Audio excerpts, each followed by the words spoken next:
Welcome back to Passionate World Talk Radio. Educate, enlighten, entertain. And this morning on Cool Your Heels with Lillian, our special guest is British A. Robinson, who is the CEO of the Barbara Bush Foundation for Literacy. So good morning, British. How are you? Good morning. How are you? Oh, I'm watching the 50-mile-an-hour winds splatter the rain on my windowsill. Oh yes, it's crazy storms. It's raining here as well. Well, see, now we have something in common. I understand that the Barbara Bush Foundation has a toolkit for parents to use with their kids to continue their education while they're at home. Yes, that's right. In fact, given these sort of uncertain times and the current COVID-19 crises that we're in the throes of, the Barbara Bush Foundation for Family Literacy is keenly aware that our country's 36 million low-literate families are amongst the hardest hit given the crises. With schools and businesses closed, literacy skills are so critical now more than ever. We know that literacy is particularly impacted, or those who struggle with literacy issues, because of the lack of equal access. In fact, as you know, this is a major public health crisis, and as a public health crisis, low literate adults are 4 times more likely than others to report understanding their own health outcomes, health issues. They typically require more hospitalization, use emergency services more, so they really are struggling. They're also struggling as parents, as caregivers.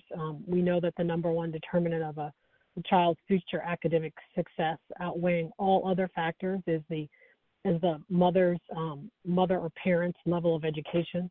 So that's hard for families that are living in poverty or marginalized in our country. We also know that those children that are in households who are under 6, approximately 88% of those kids, if their parents do not have a high school diploma, they live in low-income families, so that's an additional challenge. So low literacy, or the issue of low literacy, really compounds the impact of this crisis for parents and caregivers. And as they struggle, we wanted to be able to support them and provide them with some resources as they try to get through these very trying times. So with that, we wanted to commit ourselves to offering hope and offering help to America's parents and families during this time. And to do so, our in-house experts put together 2 toolkits featuring high-quality and free online resources that could be accessed anytime, anywhere. The first toolkit is what we call an at-home learning toolkit for parents and caregivers. Mrs. Bush always said that the parent is the child's first and best teacher.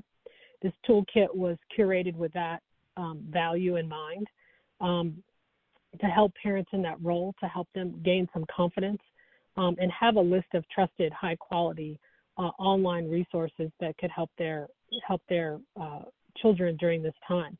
Some of those resources for that at-home learning toolkit includes our own Story Mentor program, which is a digital classroom focused on early elementary school age children who are struggling readers, all the way to links to the Indianapolis Public Library. It's a great way for parents to take a trip to a library without leaving their homes, all the way to access to resources from a wonderful organization called Raising Readers, which gives free books to all children in Maine from birth to 5. We'd love for parents to have that access. Of course, resources from PBS, from our colleagues and friends at National Geographic, and from the Smithsonian Institute. So a variety of resources, again, that are high quality, that we vetted, that we believe could be exceptional resources to families. There's a lot out there on the internet, and I think the key and the ticket for us, the Barbara Bush Foundation, is that parents have access to high quality vetted resources, and that's what we've provided.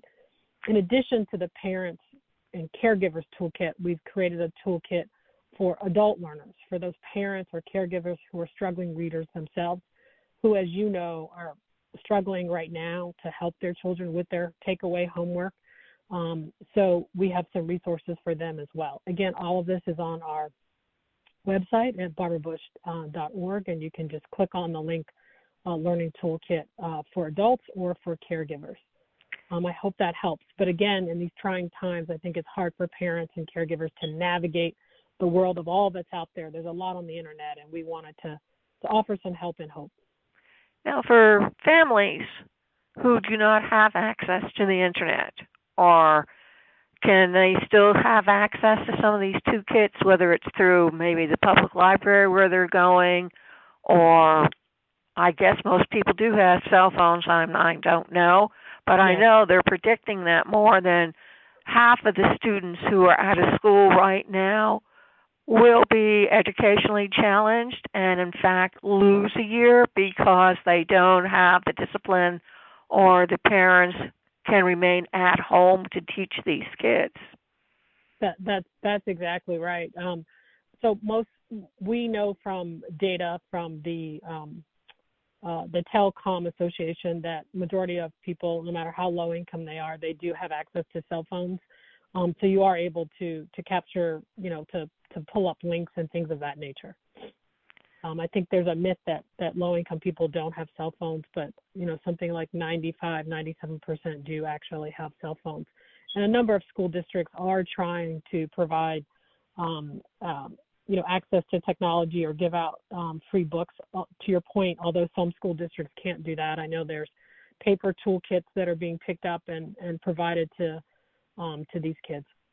And on the flip side, you mentioned mental health, and I think that mind and body go together very well. And if one is not well, the other one is not going to be well or is going to interfere with learning altogether.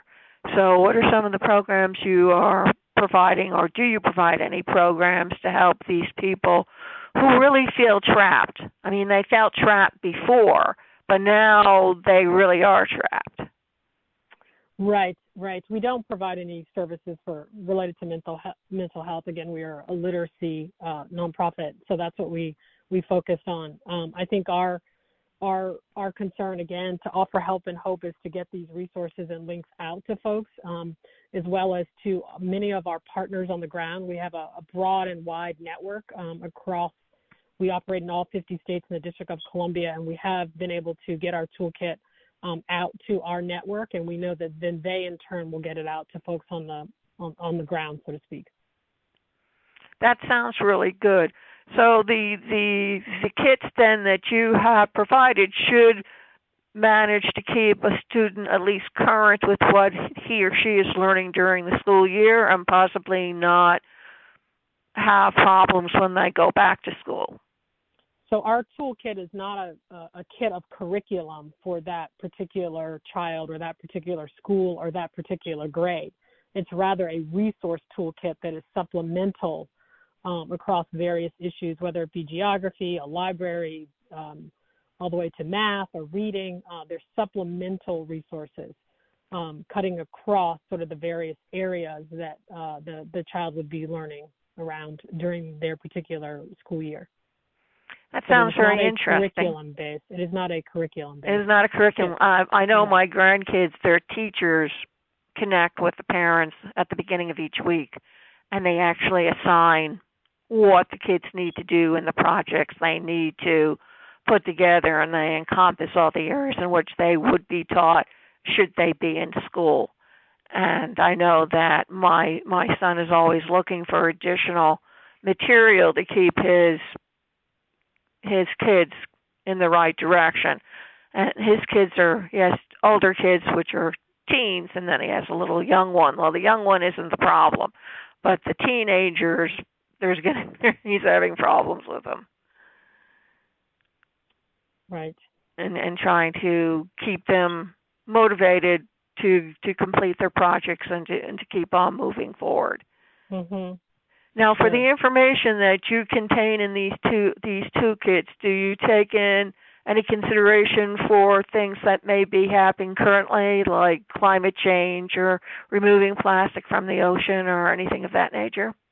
Great question. So as I mentioned a little bit earlier, one of the resources that we have suggested folks tap into is National Geographic. It's a phenomenal resource that really keeps, you were talking about older kids, how do you keep their brains engaged? Yes. That's exactly what it does. It's approved science experiments, fun quizzes, discussion around geography, animals, music, study guides, etc.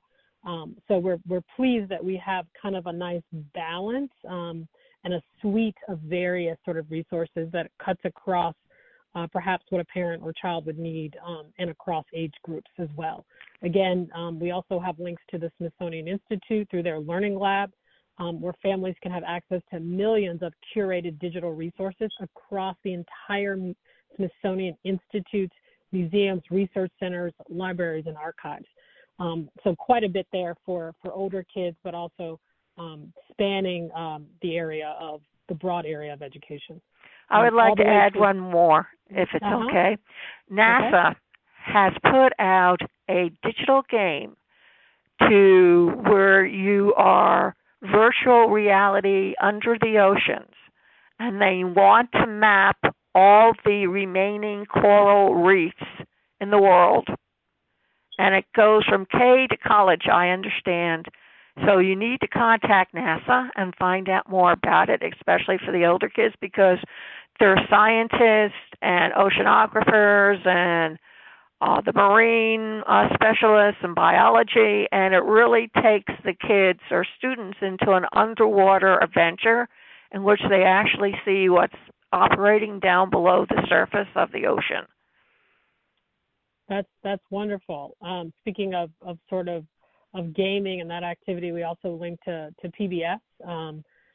Their site links, there's more than 125 educational activities, including games that will support parents of kids 3 to 8 years old, help them boost their literacy. So we strongly suggest that. There are also math and science categories, again, including gaming and videos. And then we have another app or game that we highly recommend called Codex, The Lost Word of Atlantis. It's a gamified app grounded in learning science and geared towards family learning. It's a really interesting kind of game where you go all around the world and you find artifacts and relics and decode cryptic language and that sort of thing. Really interesting, available to parents and children. It was created by Southern Methodist, and they happen to also be a partner of ours, so you can actually get the app itself and play it as a family endeavor right through our website. That sounds terrific. And ladies and gentlemen, if you need more help, on my website I have all the top national educational companies have posted free links to all kind of learning experiences, and you really need to check it out. It will save you a lot of time. So in addition, what the Barbara Bush Foundation offers you within their literacy program, you have some extra places to go. Yes, and again, you can find all of these resources on our website at www.barbarabush.org. Great. And if they want to talk to somebody, is there an email address up there who they can contact somebody? Yes, there's an email and a phone number right on the website. Excellent. And a lot of these activities will carry through the summer as well.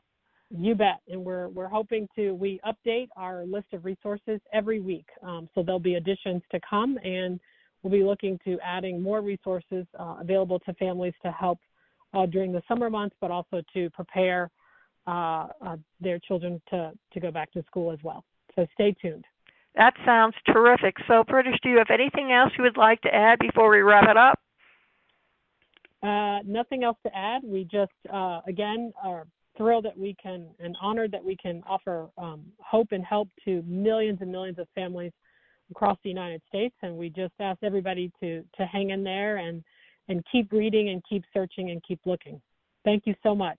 Oh, thank you so much. Ladies and gentlemen and adults of all ages, you can listen to this interview all over again over at PassionateWorldTalkRadio.com. Menu, right-hand side, scroll down, Cool Your Heels, click on it, and you should be able to hear it. If you're digitally challenged, you can use your cell phone to call in through the Sizzle line, which is a phone line, and as soon as each number is assigned to each interview, and as soon as you put in the numbers, the interview will start going immediately. You can also hear us on iTunes, iHeart, Spreaker, YouTube, Twitter, LinkedIn, all the social media, and also on ALEXA. Just command it to play. And on Tuesday evening from 8 to 9 p.m. on AMFM247.com. And before you go away and stray, Elizabeth B. Seco had this to say in 1951, seeing through is really seeing into. Thank you all very much for listening, and until next time, stay healthy and wear those masks.